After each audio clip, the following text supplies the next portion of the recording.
Oh, thank you, Mr. General Evaluator, and thanks so much for the invitation to come to the meeting and Vivien to present her speech.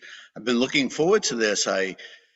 Vivien had mentioned it a while back, and here we get it, and I know we'll get the recording, so I'm glad to share my comments. First of all, what I really liked, just right from the beginning, is you mentioned that you had done the dynamic leadership and you really challenged us right with the question from the beginning is, well, what does dynamic really mean? It's change, it's force, it's making something happen differently than if we don't use dynamics, then things tend to stay the same. And when things stay the same, they're stagnant.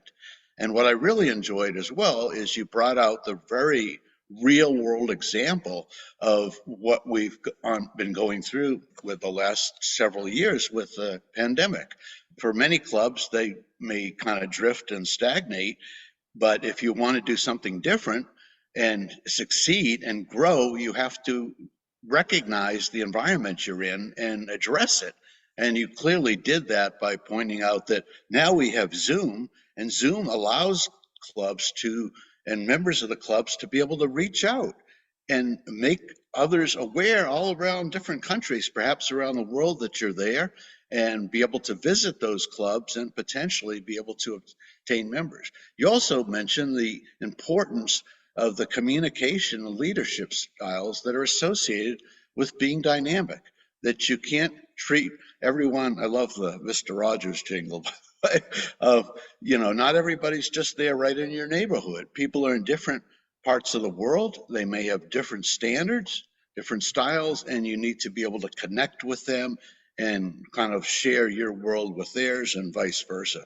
So all those elements that you challenged us throughout the speech and brought out those different examples was a great way to do it. You also used dynamic expressions. I like the humor that you used, partly with the Mr. Rogers, but you also had that smile that is always engaging. You made different comments along that ride and expressions that really helped to drive home your points. So top notches and all that. About the only suggestion, perhaps, that you might consider, maybe in providing the speech or summary or of your progress, or rather you're going along this path, I guess it's called, is maybe to take a particular scenario, maybe of a particular club or individuals that you reached out with, and tell a little bit more about how that developed over time, maybe making the original initial contacts, how you sort of brought them in, and ultimately maybe how they got members or the club grown. But excellent job. Well worth waiting for this speech, and glad to be here. Thanks so much. Back to you, Mr. Channel Evaluator.